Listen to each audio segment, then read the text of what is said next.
नमस्कार, आप देख रहे हैं भारत न्यूज एक्सप्लोर। अरविंद केजरीवाल ने आरएसएस प्रमुख को 5 सवालों की चिट्ठी भेजी। लिखा, क्या बीजेपी सरकारें गिराना सही है? दिल्ली के पूर्व मुख्यमंत्री अरविंद केजरीवाल ने राष्ट्रीय स्वयंसेवक संघ प्रमुख मोहन भागवत को लेटर लिखकर 5 सवाल पूछे। उन्होंने केंद्रीय जांच एजेंसियों के दुरुपयोग से लेकर प्रधानमंत्री नरेंद्र मोदी के रिटायरमेंट तक की कई मुद्दों पर सवाल पूछे। केजरीवाल ने लिखा कि वे देश के मौजूदा हालात से बहुत चिंतित हैं और भाजपा सरकार की नीतियों को देश के लिए हानिकारक मानते हैं। अगर यह स्थिति जारी रही तो देश के लोकतंत्र को खतरा हो सकता है। केजरीवाल ने कहा कि उन्होंने ये लेटर आम नागरिक की हैसियत से लिखा है, न कि एक राजनीतिक पार्टी के तौर। केजरीवाल के मोहन भागवत से 5 सवाल हैं। दूसरी पार्टियों के नेताओं को तोड़ने पर देश भर में नेताओं को लालच या फिर ईडी सीबीआई की धमकी देकर दूसरी पार्टियों से तोड़ा जा रहा है और सरकारें गिराई जा रही है।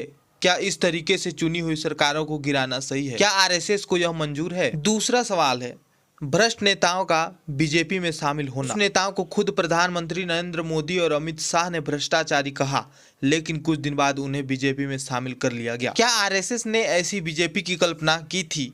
क्या आपको यह सब देखकर कष्ट नहीं होता? तीसरा सवाल, बीजेपी को सही दिशा देने पर आरएसएस की जिम्मेदारी है कि यदि बीजेपी गलत राह पर जाए तो उसे सही राह पर लाया जाए। क्या आपने कभी पीएम मोदी को गलत कामों से रोकने की कोशिश की है? चौथा सवाल, आरएसएस और बीजेपी के संबंध पर जेपी नड्डा ने लोकसभा चुनाव के दौरान कहा था कि अब बीजेपी को आरएसएस की जरूरत नहीं है। इस बयान से आरएसएस कार्यकर्ता आहत हुए थे। आप इस पर क्या सोचते हैं? पांचवा सवाल, बीजेपी के 75 साल के रिटायरमेंट कानून पर 75 साल की उम्र के बाद बीजेपी नेताओं को रिटायर करने का कानून बना था, जिसके तहत आडवाणी जी और मुरली मनोहर जोशी जी जैसे नेताओं को रिटायर किया गया। अब इस कानून का पालन नहीं हो रहा। क्या इसे पीएम मोदी पर लागू नहीं होनी चाहिए? केजरीवाल ने उम्मीद जताई है कि मोहन भागवत इन सवालों के जवाब देंगे और देश को इन मुद्दों पर उनकी राय जानने का मौका मिलेगा। केजरीवाल ने भागवत से यही 5 सवाल 22 दिसंबर को दिल्ली की जंतर मंतर पर जनसभा के दौरान पूछे थे। धन्यवाद। आप देख रहे हैं भारत न्यूज एक्सप्लोर।